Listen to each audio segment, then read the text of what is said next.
tarde para todos. Que a paz de Deus nos envolva hoje, agora e sempre. Nós vamos fazer 35 minutos de palestra. Depois, eu irei passar o microfone para vocês fazer pergunta dentro do tempo. Tá certo? Depressão na adolescência. A fase da adolescência é uma fase de transição para a fase adulta. Existem vários problemas existentes na personalidade do jovem, principalmente se esse jovem, já na fase da infância, essa personalidade ela não foi bem trabalhada e bem executada. Sabemos que nessa fase da adolescência, os hormônios têm uma hiperatividade. A sensibilidade emocional do jovem absorve rapidamente as sensações positivas e as sensações negativas. Sabemos que para muitos também é uma fase de rebeldia, mas essa rebeldia nós vamos explicar. Seria a falta de atenção dos pais com relação àquele jovem que se encontra dentro de casa. Seria a maneira de como o pai vai se dirigir para o seu filho e como esse filho vai se dirigir para o seu pai. Ah, mas vocês podem pensar assim: é difícil lidar com o jovem? Eu não acho difícil lidar com o jovem, não. Apenas ninguém pode implantar um mundo de adulto na cabeça de um adolescente. Isso é praticamente impossível. Nessa transição de 15 anos para 20 anos de idade, a complexidade é bem maior. Vem a insegurança do jovem, a incerteza do que ele quer com relação ao lado profissional, vem as decepções amorosas de alguns, que são motivados mais pelos hormônios do que mesmo pelo sentimento. Você foi jovem e deve entender jovem. Porque quem não entendeu jovem, nunca teve juventude. Ah, mas o jovem, ele desacata, o jovem diz isso, diz aquilo. Depende da formação moral que ele teve como criança. Se ele teve essa formação moral religiosa, tenha certeza que você vai saber lidar com esse jovem. Mas se ele não teve essa formação, os péssimos exemplos dentro de casa não educa jovem nenhum. Para se educar um jovem, primeiramente, nós temos que ter o exemplo do casal dentro de casa. Olha, criar um jovem de 15 anos, vendo papai e mamãe discutir, papai e mamãe empurrar um no outro. Ah, você quer o quê? Que aquele jovem não seja rebelde? É complicado, porque na cabeça do jovem já existe ali a falta de respeito dos seus condutores. Um não respeita o outro de forma nenhuma. Quando o marido vai falar, fala aos gritos. Se aquela mulher prepara a comida aqui, uma comida muito salgada, ele joga o prato na parede e ainda diz que eu estou desabafando. Olha, o jovem é espelho dos pais que estão dentro de casa. Se existe a harmonia entre o casal, esse jovem se espelha na harmonia existente. Se existe o tom de voz da educação dentro de casa, esse jovem se espelha no tom de voz que ele vai falar com os seus pais. Mas se essas criaturas, de repente, observam que o seu pai maltrata a sua mãe, coloca a autoestima dela lá embaixo, como é que ele quer aconselhar o filho dele a ser o quê? Onde ele não tem bases, não tem fundamentos nenhum para passar para aquele jovem. Dentro de casa, muitas vezes, não se pede licença, nem tampouco por favor. Quando aquele casal está em discussão, começa a jogar objeto um no outro. Todo reflexo doméstico, ele vira um reflexo social. O grande problema é esse. Esse reflexo doméstico que existe dentro de casa, de agressividade, de bullying entre casal, olha, como ficaria esta situação? De repente, isso é transferido para o jovem que está ali dentro. Nessa transferência, na verdade, você tem que aconselhar mais e exigir menos. Ainda só, o conselho absorve. A exigência faz com que o jovem se sinta totalmente reprimido de si mesmo. Com algumas cobranças de pais que, para mim, como médico espiritual, não tem fundamento nenhum. Ele está vivendo uma fase agora de transição. Tenha calma. Se esse jovem é caseiro, ele estuda, ele está ali se esforçando para ser alguém, de repente chega um pai e diz: você é morto, é? Não vai para nenhum canto não, é? Olha, eu na sua idade eu já tive umas 10 namoradas. Você quer implantar o que você fazia numa mente que não é sua? Está totalmente errado.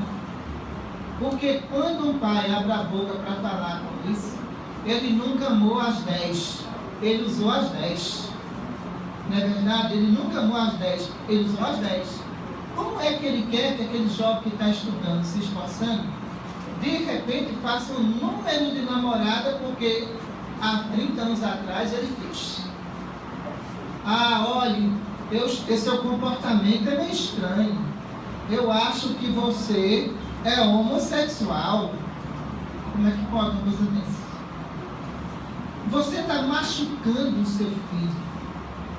Você que trouxe ele do berço, da amamentação, com tanto carinho, agora chegou a hora de você mostrar quem é você. Mas isso não acontece dentro do lar. Ora, você só está comendo porque eu botei na mesa, está ouvindo? Se coloca no lugar dele ouvindo isso. Como isso dói na alma do jovem que está ali. Você, eu tenho certeza, veja só, você quando crescer não vai ser ninguém na vida. Quem não já passou por isso aqui? Passaram sim. Como é que essa juventude vai absorver isso? Revolta, quebra-quebra, sempre os conceitos sociais, morais estão ameaçados. Porque eu já disse na minha palestra, os lares estão ameaçados por pais que tiveram uma grande quantidade de filhos, ou uma pouca quantidade de filhos, mas que não deram a ele uma coisa chamada amor e compreensão. De jeito nenhum. Se aquele filho erra, a melhor maneira de consertar o erro é sentar e conversar. Mas alguns pais brutos dizem: no meu tempo, meu pai já tinha quebrado seus dentes todinho. Era o teu tempo, criatura. No teu tempo não existia traficante não, viu? No seu tempo não existia shopping, nem tampouco redes sociais. Era muito mais fácil educar um adolescente naquela época do que educar um adolescente na época de hoje. Hoje é muito mais complexo. A gente tem... Se esse adolescente não recebe atenção, amor dentro de casa, o traficante artificialmente vai dar tudo isso. E você vai perder seu filho para ele. Quando você perder seu filho para ele, vai pensar: o que foi que eu fiz de errado? Muitas coisas na criação, porque na verdade o que nós temos observado são pais rigorosos, que não dá exemplo nenhum, que dizem para os filhos: olha, você com 15 anos não bebe, eu já bebia, viu? Peraí. Aí você não quer que tenha pessoas alcoólatras debaixo de um viaduto. Quando nós estamos colocando a necessidade da juventude e as atenções dos pais que devem ter para com os jovens, mostrando que os jovens têm sonhos, eles têm dificuldade, eles têm dúvida, e essas dúvidas é de responsabilidade dos pais tirar essas dúvidas. Não é só da educadora na escola, é dos pais dentro de casa, mas existe uma fuga. Dentro da classe média alta, essa fuga é impressionante. Olha, o jovem recebe viagem, videogame, celular, última geração, mas amor nenhum. Atenção nenhuma. Esses pais não conhecem os filhos que têm. Por isso que hoje, dentro da classe média alta, encontra-se jovem assaltando. Veja só, aí você pode dizer, ele está assaltando por quê? O pai dele não tem um poder econômico, ele está assaltando para chamar a atenção do pai dele, da família dele. Ele está cometendo um crime para dizer, olha, o senhor está me enxergando agora? O senhor sabe agora qual é a minha necessidade? E muitas vezes esses pais desconhecem. Ninguém compra sentimento de ninguém, entenda isso.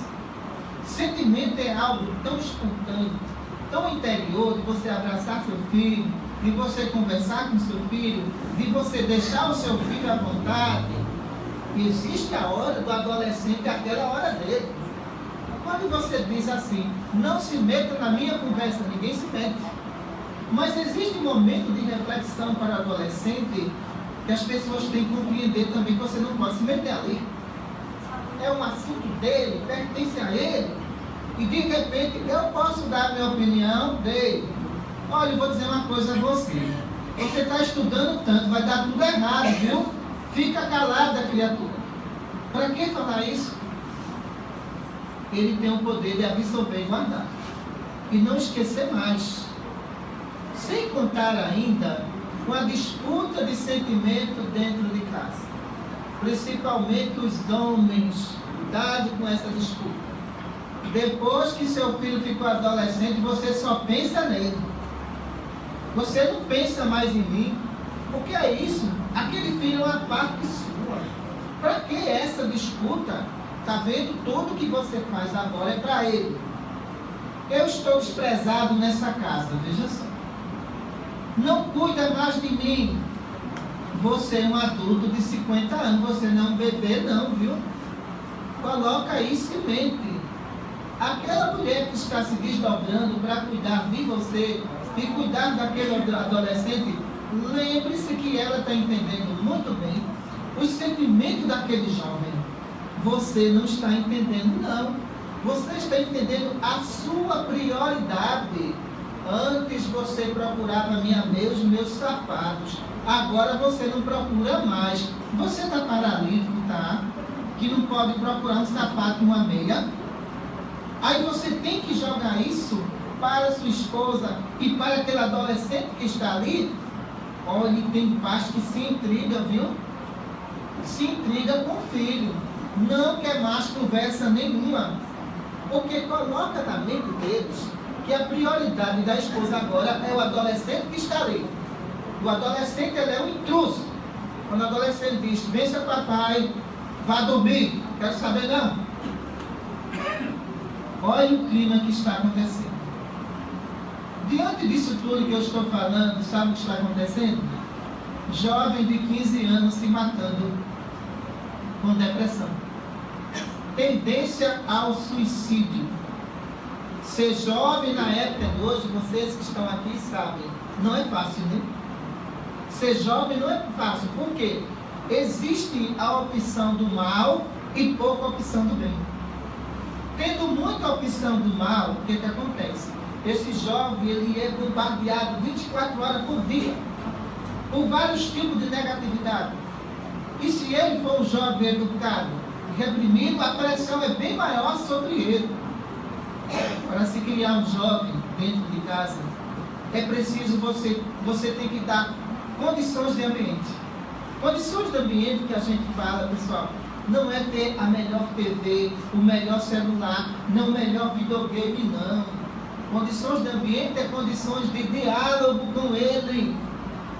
Quantos jovens não sentam diante de mim e diz: doutora Cristina, eu nunca conversei com a minha mãe como estou conversando com a senhora. Sabe por quê? Quando eu vou conversar, ela diz: lá vem você de novo. Por favor, se retire. Isso não é educado. Que educação é essa? Me diga só. Existe uma explosão emocional da juventude negativa. Essa explosão não é positiva. Existe na juventude uma revolta atual que ela é expressada em termos de violência lá fora. Essa violência externa que a gente observa, isso é fruto de quê? Falta de diálogo. Não existe diálogo, não existe acordo. Como é que fica essa nossa juventude? Essa nossa juventude vai ser a juventude do diazepam, né? Diazepam, jovens que não conseguem dormir, entendeu? Jovens que não conseguem estudar, falta de apoio a esta juventude. Porque quando a gente observa o número de jovens em consultórios psiquiátricos, alguma coisa está errada dentro dos lares. Quando o psiquiatra começa a conversar: olha, eu já não suporto mais as agressões do meu pai batendo na minha mãe. Aí depois o pai chega orgulhosamente e diz: meu filho, você vai estudar para ser um médico. Como, criatura? Nessas condições de ambiente, nesses exemplos que você está dando, fica complicado. Dentro do processo de obsessões espirituais, sabemos que o jovem também é atormentado por espíritos. Sabemos que esses jovens também recebem influências espirituais. Mas essas influências, junto com as influências dos pais, fazendo um somatório disso tudo, veja o estado de perturbação dessas criaturas. As notas escolares caindo a cada mês. Veja só, o desinteresse pela própria educação escolar são reflexos da educação doméstica. Está lá, o reflexo é lá, pode procurar isso.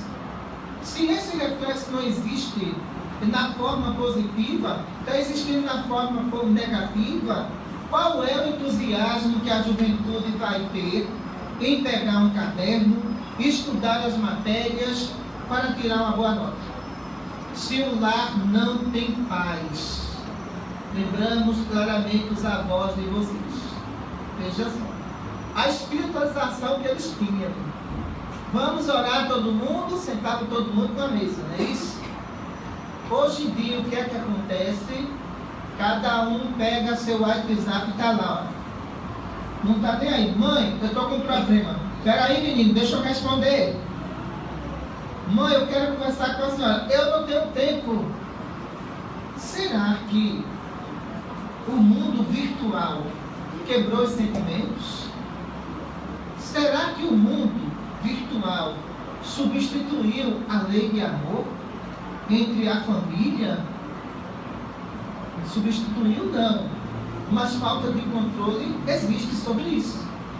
Porque se de repente você acha que pode trocar mensagem e receber mensagem dos seus amigos, existe uma mensagem de socorro dentro de casa na sua frente, que você não está percebendo isso, que você não despertou para isso. Não, mas eu tenho que responder primeiro os meus e-mails para depois me atender. Esse jovem vai para uma favela, senta perto de um traficante e ele diz: pode falar todo o sentimento seu, eu estou aqui para lhe ajudar. Olha o perigo, vejam o perigo. De repente cria-se um laço de amizade e de controle sobre aquele jovem. Mas aonde começou a falha? Em casa. Essa falha começou ali. A falta de diálogo. Um jovem educado, um jovem que você conversa com ele, que dá instrução a ele, é impossível ele cair na criminalidade. Ele não cai. Ele tem princípios, ele tem informações que dá sustentabilidade a ele. Mas o pior disso são os pais que tiram a autoestima dessas criaturas. Se de repente uma filha vai, coloca uma maquiagem e mostra para a mãe, tá horrível, viu? Pelo amor de Deus. Se coloca no lugar dela para... Veja só. Então, se de repente ela quer ficar bela, elogie a beleza dela. Se ela fez aquilo, você é a referência principal que ela precisa para você ouvi-la. E de repente há uma disputa dentro de casa entre mãe e filha. Veja mesmo. Então, as mães perturbadas, entendeu? E os filhos perturbados que ali estão. A mãe que já passou muitas vezes daquela idade da juventude, que não entende, aquela jovem compra uma roupa composta, mostra a ela, ela diz, isso está horrível. Vai sair com isso, é? Você quer o quê? Que a sua filha não se prostitui futuramente? Vai sim se prostituir. Sabe por quê? Em conversação com muitos jovens desencarnados aqui no mundo espiritual, que caíram em perturbação, que foram humilhados pelos seus pais, sabe o que eles dizem? Doutora, se os meus pais tivessem conversado comigo, como as psicólogas espirituais conversam, eu não teria errado, eu não teria caído. Mas, no entanto, o que acontece? Fecharam os olhos na hora que eu mais precisava, que era a fase mais complicada da adolescência, e não me deram atenção nenhuma. Isso é verdade, hein? Quando eu vejo um jovem, uma jovem se maquiando para ir para redes sociais, bater uma foto e colocar lá, esperar elogios de terceiros, existe algum problema dentro de casa? Porque esse elogio tem que partir dentro de casa.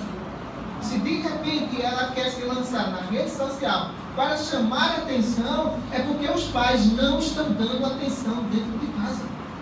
Isso é um fator muito grave. O que é que a gente observa? Grupo de jovens que se reúnem, mas não é para rezar não. É para colocar suas ideias negativas. Já que eles não têm nenhuma referência positiva sobre nada. Não tendo nenhuma referência positiva sobre nada, se reúnem aqueles jovens. Cada um com a ideia diferente do outro. São espíritos que estão vivendo fases que ele não tem experiência. Cedo ou tarde ele vai cair sim. Cedo ou tarde ele vai ter estrutura para continuar nessa existência. Mas o que a gente percebe nisso tudo é essa falta de apoio geral. As vó, que eu chamo vós heroína, muitas vezes cobre essa necessidade, onde muitas mães irresponsáveis, com um filho de 15 anos de idade, vó, fica com ele porque eu só volto daqui a 3 dias. Peraí, qual é o exemplo que você está dando à sua filha? Diga só. Se você está deixando sua filha de 15 anos com a sua mãe, e você diz que só volta daqui a 3 dias, você tem que cobrar dela o quê? Me diga só. Você não pode cobrar nada dela, pode? Porque você não está dando exemplo. Você não está dando exemplo, logo, essa jovem vai completar 18 anos de idade e ela vai dizer, olha, eu sou de maior. Quem manda em mim agora sou eu, não é você que manda não. Então, esses duelos existentes dentro do lar, que muitas vezes os pais dizem, olha, eu perdi o controle, agora eu tenho que chamar a polícia. Você fracassou na educação. Agora você está procurando a solução no Estado, mas você fracassou. Você não quer admitir que fracassou. Por quê? Olha, enquanto você podia ter controle, você não teve controle, você se negou a ter o controle da situação, e depois quando você perde o controle, eu vou recorrer ao Estado. Olha, eu acho melhor prender o meu filho ou arrumar um internamento para ele. Isso não vai resolver a situação. O seu filho já está traumatizado, já sabe que você perdeu o controle da situação e sabe que esse retorno ao estado de equilíbrio vai demorar ou então vai decair de uma vez por toda. Mas quem é o autor principal disso? Os pais. O mais interessante é os pais. Eu escutei uma história de uma criança de 10 anos de idade que o pai visita essa criança de 4 em 4 anos, separada da mãe. Olha só. Eu dei toda a razão a esse menino de 10 anos de idade, muito inteligente. E de repente a tia chega e diz para ele, olha doutora, diz para mim, melhor falando, olha, ele foi muito agressivo com o pai dele. Eu disse, olha, por que você foi agressivo com seu pai? O seu pai vive com a sua mãe? Não, doutor, ele não vive não. Ele só me vê de 4 em 4 anos. Qual foi a agressividade que você disse? Olha, eu não suportei o que ele me disse. O que foi que ele me disse? Me fala, vá. Ele disse, olha, faz 4 anos que eu não tinha visto ele. E ele veio me visitar. Quando ele me viu, sabe o que ele disse? Olha, você não vai dar nada para a vida não, viu? Eu disse, olha, eu sou inteligente, tenho capacidade e estou estudando. Agora, eu vou ser alguém na vida. Agora, se você não é, o problema é seu. Eu disse, olha, eu na sua condição, na sua idade, eu respondi a mesma coisa. Porque como é que um pai passa 4 anos e não vê o filho? 4 anos. E quando vê, diz, você não vai dar nada para a vida, tá ouvindo? Por qual motivo? Eu perguntei, ele me abraçou? Não, doutora, eu nunca levei um abraço dele. Ele deu um beijo em você? Não, doutora, eu nunca fiz isso. Agora, eu me senti humilhado, eu me senti ofendido.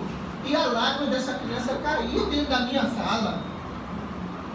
Os pais não podem conduzir os filhos dessa maneira, não.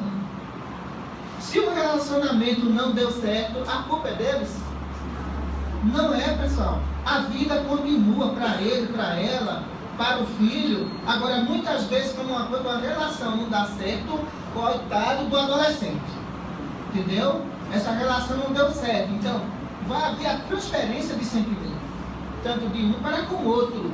Essa transferência de sentimento que vai acontecer ali, o que acontece? Aquela mãe, se teve raiva do pai, vai jogar no filho. Aquele filho que teve raiva do pai, que teve raiva da mãe, vai descarregar em cima do filho. Veja o bombardeio que acontece. Quando vão para a justiça, o que é que acontece? Cada um vai passar 15 dias com o adolescente. Esse adolescente vai para o pai diz, tua mãe não presta, não vale nada. Na cabeça de um jovem isso, tenha certeza que isso é um paviozinho de pólvora. Que os dois estão acendendo. Depois, quando chega lá, para a mãe diz, teu pai te deu alguma coisa? Não te deu nada, não foi? Eu não disse a tu que ele não prestava. Pai, dá primeiro amor, atenção. O que vir depois substitui. Mas o que acontece em muitas separações é uma guerra onde o adolescente está no meio delas e ele não compreende, eu vou seguir quem? Ele não tem referência nenhuma em termos de orientação, porque os dois que não deram certo quer que o adolescente também dê tudo errado na vida dele. São muitos fatores, se a gente ficar falando aqui, tenha certeza que é 24 horas de palestra. São muitos fatores que se levam à revolta e à depressão do adolescente, que muitas pessoas desconhecem, mas que devem parar para pensar. Mesmo que você esteja lá assistindo o seu jornal, que você tem preferência por ele, e esse jovem chega para conversar com você, dá uma pausa. Você quer conversar comigo agora? Agora não. Eu estou assistindo o meu jornal, que eu tenho preferência por ele. Eu lhe atendo outra hora. Desaparece da minha frente. Não dá para ser de outro modo, não. Por favor, daqui a pouco eu lhe atendo. Tá certo? Eu estou assistindo no momento o meu jornal. Espírito equilibrado age dessa forma. Espírito desequilibrado é aquele que não quer ser incomodado em nada. Muitas vezes a mulher liga e diz, olha, teu filho está doente, aluga um táxi e leva ele. Qual é o sentimento que esse jovem vai ter com você? Os pais têm que participar, os dois têm que ter participação. Os dois têm que estar presentes na dor, no sofrimento, na alegria, em tudo. Ali é uma parte dos dois que está ali presente. E se os dois desprezam essa parte que está ali presente e não vê a necessidade dessa parte, você quer cobrar o que da juventude? Você quer cobrar o que do seu filho? Você não tem o que cobrar. Então, quando a gente percebe o número de revolta de jovem que não chega aos 20 anos de idade que se mata, nesse país agora é recorde. É altíssimo o nível desse jovem. Olha, fulano se matou com a idade, 15 anos. Mas vá ver a estrutura psicológica dos pais, que você vai ver que todo princípio começou ali do suicídio. Nós temos que mudar esse quadro. Só mesmo o amor é capaz de mudar esse quadro. Não é a distância, não é a acusação, não. Quem já foi adolescente aqui não errou. Todos erraram nisso. Mas todos tiveram a oportunidade de corrigir os seus erros. Mas essa juventude que está agora se matando nas drogas, no álcool, no desprezo, no crime, eles não tiveram a oportunidade de refletir porque os seus pais não permitiram. Muitas vezes pais que amanhecem bêbado, dormem bêbado, qual é a referência que ele tem? Nenhuma referência. Quando se vai, olha pai, o senhor quer um tratamento? Olha, eu não sou doido não, doido é você, que é um adolescente. Se nós somos agredidos, como é que nós iremos evoluir? Como é que nós iremos chegar à conclusão daquilo que nós somos? Se nós não queremos entender o que somos e o que fazemos dentro do lar. Então, é lamentável a gente ver tantas e tantas lamentações de uma juventude desprezada. A verdade é essa, desprezada por completo. Se você se aproxima, você conhece quem é o seu filho. Se você está presente, você conhece quem ele é. Agora, de repente, você recebeu uma ligação. Olha, o seu filho está preso. Mas eu não eduquei ele desse jeito. Alguma coisa deu errado. Nesse caminho aí, alguma coisa deu errado. Porque uma criatura que é bem estruturada, bem educada, ele não vai tomar nada que é dos outros, não. Ele vai entender e não vai fazer vergonha aos seus pais. Ele vai entender que todo amor, toda compreensão, toda dedicação foi para ele desde o princípio da infância até a pré-adolescência, até a adolescência. Mas o que se fala mais nos lares hoje, sabe o que é? É dinheiro. Você não diz a seu filho, seja um bom médico. Você diz, vá ser médico que você vai ficar rico. Não é isso que você diz?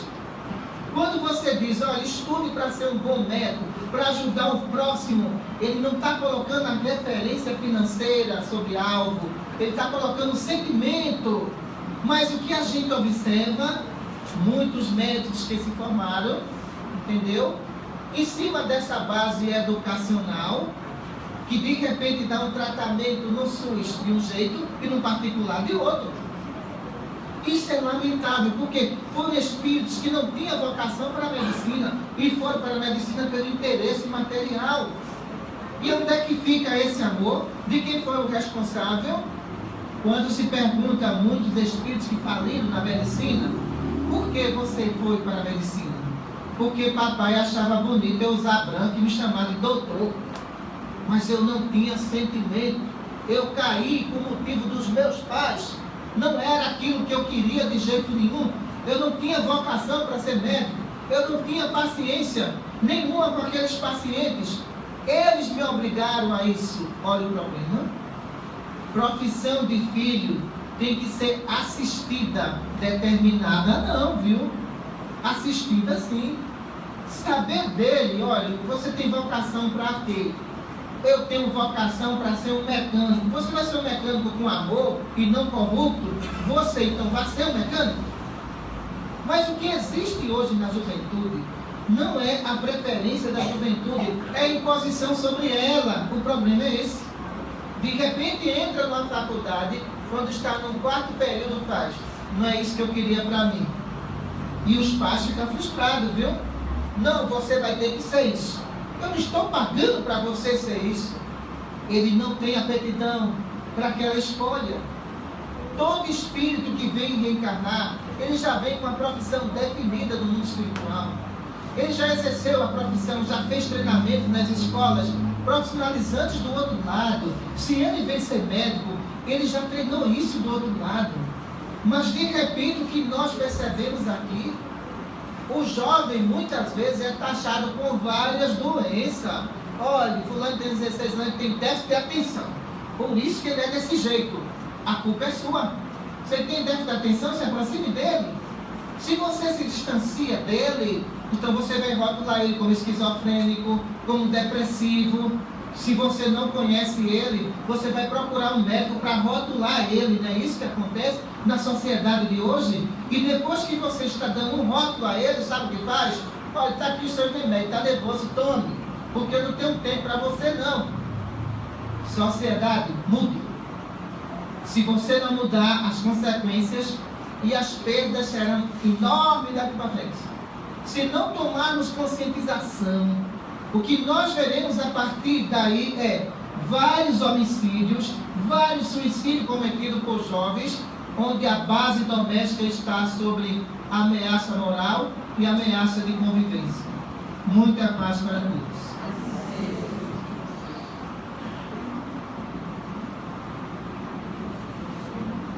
Eu estou abrindo para perguntas dentro do assunto.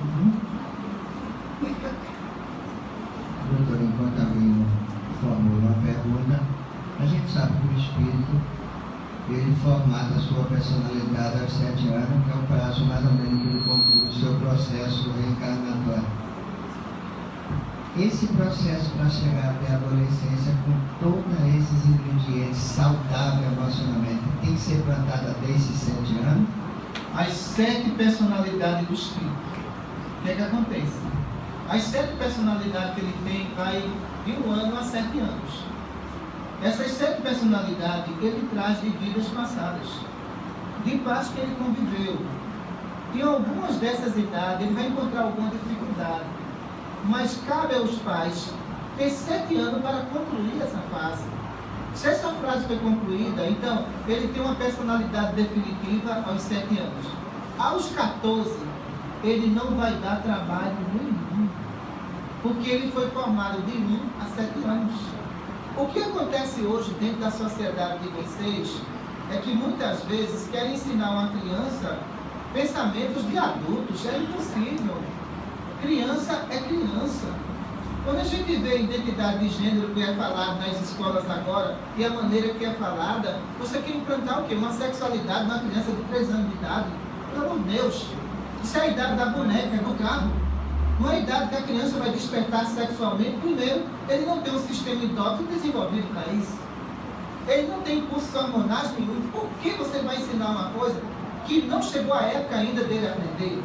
Se essa criança na pré-adolescência, com 12, 13 anos de idade, eu concordo sim, em termos técnicos, científicos, mas em termos vulgares, não. Aí você está fazendo o quê? A indução sexual da criança. Você não está fazendo a reformulação moral do espírito. Quando nós vamos dar qualquer tipo de estudo aqui no mundo espiritual sobre sexualidade, a gente usa termos técnicos. E mostramos aos espíritos que vão reencarnar os riscos que correrão aqui na Terra.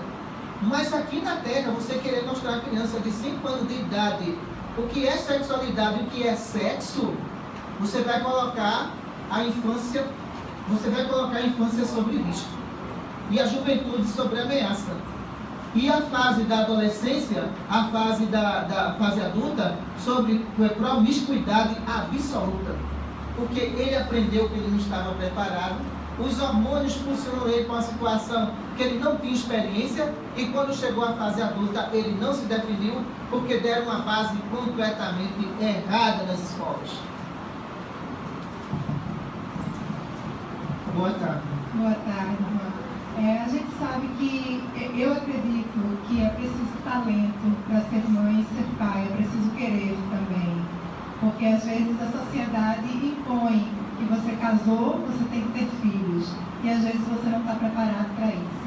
Mas o que a senhora indica quando a gente chega no estágio de perder o controle? Quando os pais chegam no estágio que realmente perceberam, eu perdi o controle sobre isso. E às vezes procuram o Estado para tomar conta da criança, como bem foi falado aqui. O que a senhora indica nesse ponto? Quando chega a esse ponto, ainda tem jeito?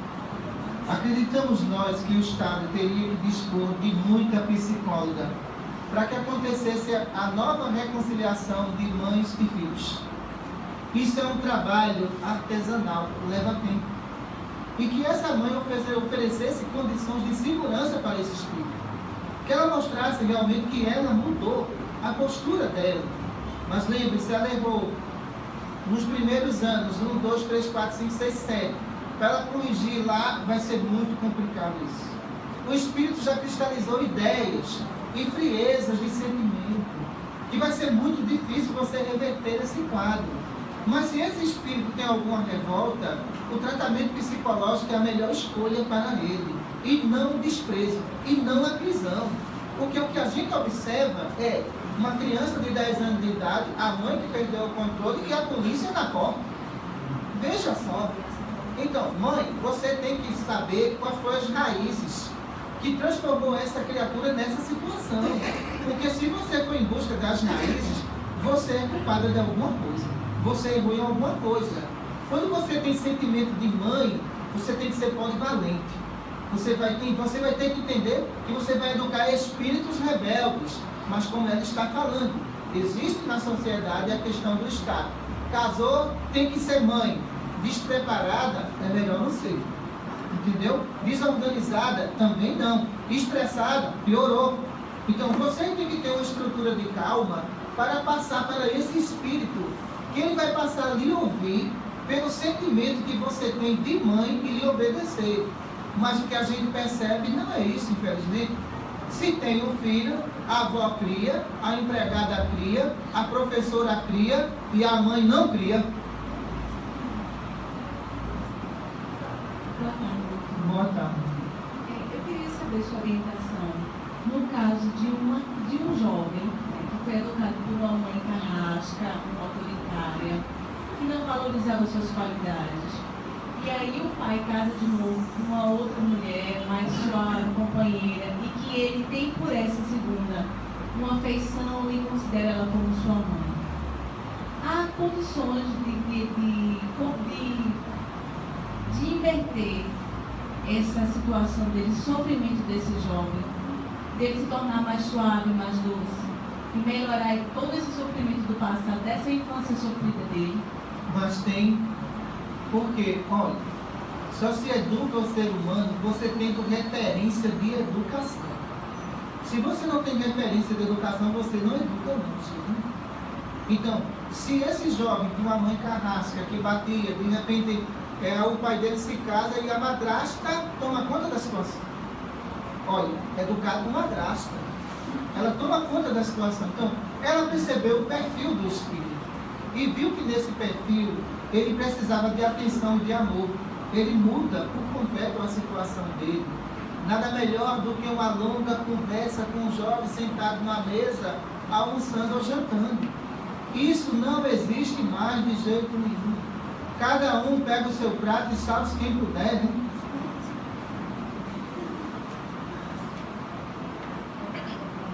Boa tarde. Boa tarde. Doutora, eu queria saber o seguinte: quando você dá amor ao seu filho, diz que ama toda hora, todo instante, e seu filho é tão grosso com você, qual foi a razão que ela se tornou tão grossa com você? Não é carinhosa, não é amorosa. Eu tratei de uma situação de uma paciente que ela odiava a mãe e a mãe odiava também. É interessante. Existia aí um vínculo reencarnatório de disputa de vidas passadas. A mãe, em vidas passadas, tomou o marido dela, que era amiga, as duas, e retornaram agora mãe e filha. E ela me dizia: doutora, eu odeio. Eu não sei porquê, mas eu odeio ela. E tem uma coisa, tudo que eu faço ela bota defeito. Olha, eu não sei, eu acho que é da minha mãe não. Vamos trabalhar seu emocional. Porque vai chegar o dia de eu pedir para ela entrar por aquela porta e você abraçar. Mas a gente vai trabalhar isso. Quando nós fomos ver, existia situações de vidas passadas e situações atuais que a mãe falava e nem percebia que estava magoando. Falar que ama e não praticar o amor não é resolver a situação. Falar que ama é exercer o amor que você está falando. E naquele momento, o que acontece? Eu começo a falar com ela, só, mas entenda a idade dela, a condição dela, mas ela nunca me deu força para viver nessa existência. A situação é muito difícil. Ela sempre me colocou lá embaixo. Olhe que era uma bela mulher. E a mãe dizia, você é horrorosa. Era uma disputa de outras existências. Uma frustração de ter perdido o homem que amava para ela. Veja a situação agora. Então, depois de 4 meses de tratamento, eu disse, vem cá, eu posso deixar ela entrar agora? Ela respirou, pode. Vamos conversar as duas agora. E fizemos um relato e um resumo de tudo que a gente trabalhou durante esses 4 meses. E aí as duas se perdoam. Ela olhou para a mãe, deu um abraço na mãe e começou a chorar as duas. Chegamos ao perdão. Veja assim. Mas para se chegar ao perdão, é preciso que a gente entenda que às vezes uma palavra que foi mal colocada gera nisso. E muitas vezes a mãe não sabe quando começou isso, como começou isso, qual foi a palavra que eu disse. Aquele filho guarda esse sentimento e muitas vezes expressa com agressividade. Boa tarde. Eu sou filha, não sou mãe, mas sou filha. Mas moro numa residência onde moram os meus sobrinhos e da minha sobrinha. Assim, eu fico muito angustiada de ver eles praticamente dia e noite só querendo saber do computador. Eu estudei, tive um momento, né? De brincar com a boneca, brincar com meus irmãos, brincar com os coleguinhas da rua. E onde eu resido, também tem muitas crianças, muitos adolescentes. Um tem 13 e o outro tem 16. Então, eles não se interessam de sair para o prédio, para ir brincar de jogar bola com os colegas, trocar uma ideia com os amigos à noite, na calçada, sair para o shopping. Deixa eu lhe explicar. Olha, os viciados digitais, né? Os viciados digitais. O que acontece? Esses espíritos, nós chamamos de viciados digitais, ele tinha tendência a outros vícios em vidas passadas, como o vício do sexo e da droga. No mundo espiritual, eles desviaram o vício para a área de informática. Quando desviaram esse vício, ele anulou o outro. Entre a droga e estar na frente do computador, é melhor o computador. Agora, você vai ter que trabalhar, claro, trabalhar com muita calma essa situação e mostrar que ele tem que estudar, que um dia ele vai ter uma profissão. Mas entenda, são viciados digitais. Se você pega esse computador e guarda ou corta a internet dele, ele tem crise de abstinência virtual. É mais complicado ainda. Por quê? Estou muito nervoso. Realmente fica nervoso. Mas é pior ainda, porque de repente ele pode desviar isso para droga e não querer voltar mais para o computador. Mas esse cara não tem nem Entendeu? comer, que ficou o tempo todo. Justamente. Por quê? São espíritos que desviou o vício para outro sentido. Claro que no futuro a Terra vai ter tratamento para eles. Mas no momento dessa turbulência de viciação, é melhor ir na frente do computador. Você está vendo que seu filho está dentro de casa, não está vendo? Ele não está com mais companhia. De vez em quando ele deixa lá o Face aberto, dá uma olhadinha lá no inbox para ver a conversa dele. Então você vai ver que ele não está conversando loucuras nenhuma. Mas se esse espírito ele receber a liberdade de estar lá fora e cortar para ele o mundo virtual, a abstinência virtual vai complicar, completo, fica nervoso, agressivo. Então, o que acontece? A gente vai ter que trabalhar a personalidade dele. Vai ter que mostrar a ele, ó, tem a tua tarefa. Vamos fazer o seguinte, termina a tua tarefa, quando terminar a tua tarefa, aí você vai para o computador. Não, mas eu quero ir para o computador agora. Então vamos fazer o seguinte, você vai passar 2 horas no computador, depois tu vem com a tua tarefa, faz a inversão. Mas você tem que saber negociar, porque são viciados. Se você não souber negociar, eu vou arrancar os fios, viu? Arranque, mas ele vai ficar nervoso. É abstinência. Então não se pode fazer isso. A gente tem que entrar em pleno acordo com ele. Porque mesmo que você arranca os fios, corte lá o Wi-Fi, tudo, se ele pegar no caderno, ele não se concentra. Não tem concentração nenhuma. Por quê? Ele vai sentir a sede do mundo virtual que não está aqui, ó, no caderno que ele está estudando as matérias. Doutora, Boa tarde.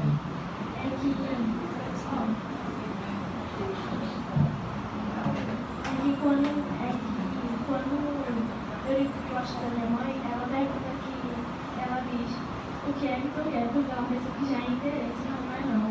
E quando tá bem frio, aí eu vou abraçar ela, aí ela diz que tá com calor. Vamos lá, é a palavra de um jovem. O jovem que procura a mãe diz, o que é que tu quer? Diz logo. Pode ser assim não. Essa direção está totalmente errada.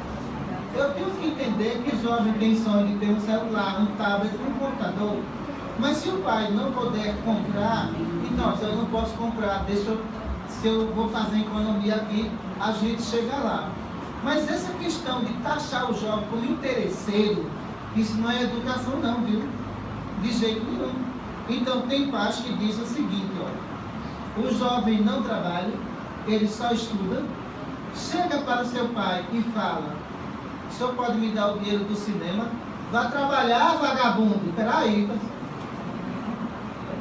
Que tratamento é esse?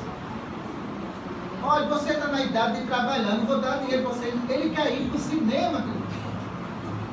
Ele estuda a semana inteira. Veja que a educação, ela está totalmente errada. Então você está cheio de vagabundo por quê? Ele não pode assistir um filme que foi lançado? Então veja o drama também da juventude. Eu não estou aqui para defender erro de jovem não. Sentou na minha mesa, o jovem está errado, escuta. Agora o pai que está errado também escuta. O mundo dele é diferente do seu. Ele quer ver de repente um cinema lá com a sua amiga, com seu amigo. E você nega isso. Ele vai arrumar dinheiro aonde? Me diga só. Você é o pai dele.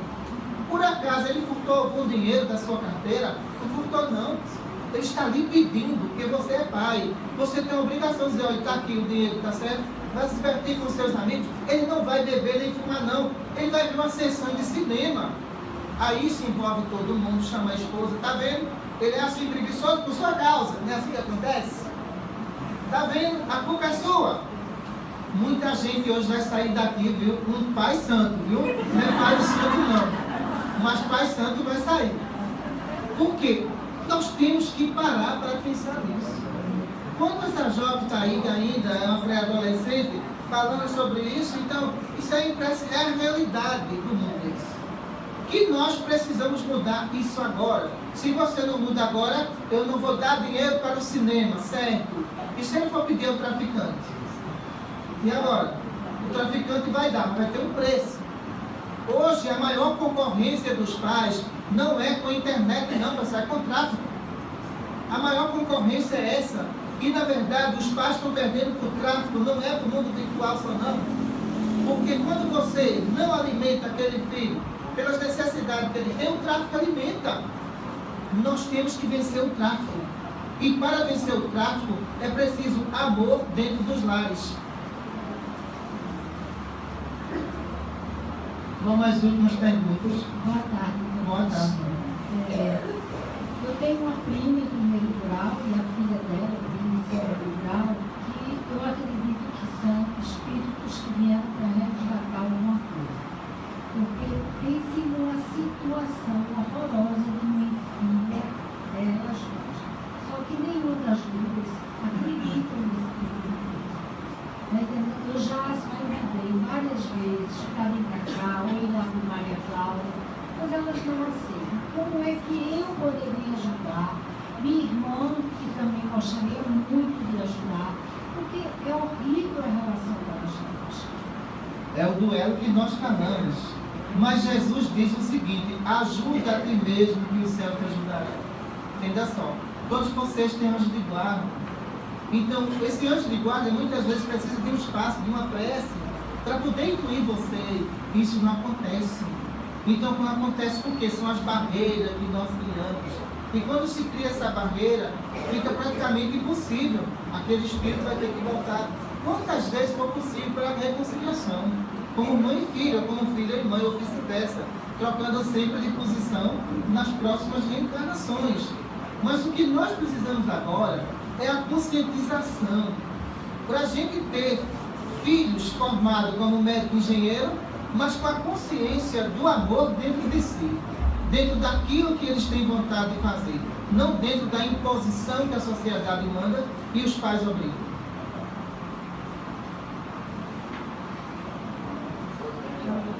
Tudo bom? Boa tarde. Boa tarde.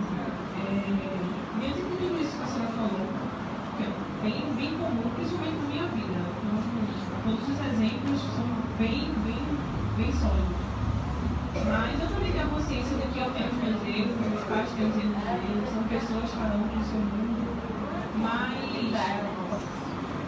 ter essa necessidade dentro de mim de buscar o amor e não conseguir, ela falou aí do colo, a minha mãe também faz isso, ela destacou do joelho, tá com calor, que quer colocar, tá cansada, trabalhou muito, enfim.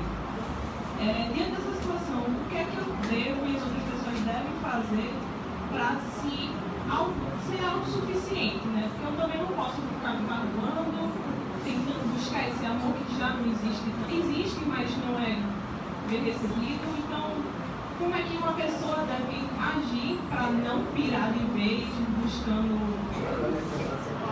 Oi? Eu me considero adolescente também. Eu tenho 23 anos, mas a minha cabeça tem um adolescente, por enquanto. Certo, vamos lá. Os laços de antipatia de vidas passadas, existente entre filhos e mães e filhos. Isso tem que ser quebrado. Isso não pode ter sustentabilidade nenhuma. Amor não se mendiga, se dá. Não se pede, se doa. Não se exige, vem de si próprio. Amor é isso.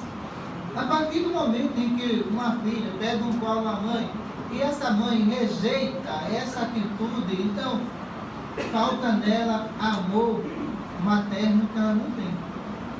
Se ela não tem, existe origem de traumas dela própria com relação a isso. Tudo aquilo que ela não recebeu da mãe, claro que ela vai passar para as futuras gerações. Mas não passa isso não, de jeito nenhum. Então, o amor que você tem pode ser transferido para aqueles que precisam, para aqueles que vão em busca do seu conselho. Eu sempre digo uma coisa, não se espelhe no desamor, se espelhe no amor. Porque quando você se espelha no amor, outros virão e dá tudo aquilo que você precisa em termos de atenção. Mas tem pessoas que ela coloca um rótulo na vida e diz: eu não recebi amor da minha mãe, eu não quero saber de amor de marido, eu não quero saber de amor nenhum de amigo. O que é isso? Você está se condenando de jeito nenhum. Então você não está sendo melhor do que aquela pessoa que fez tudo isso com você. E para você ser melhor do que aquela pessoa, você tem que provar que tem resistência, personalidade e tem amor para superar tudo isso.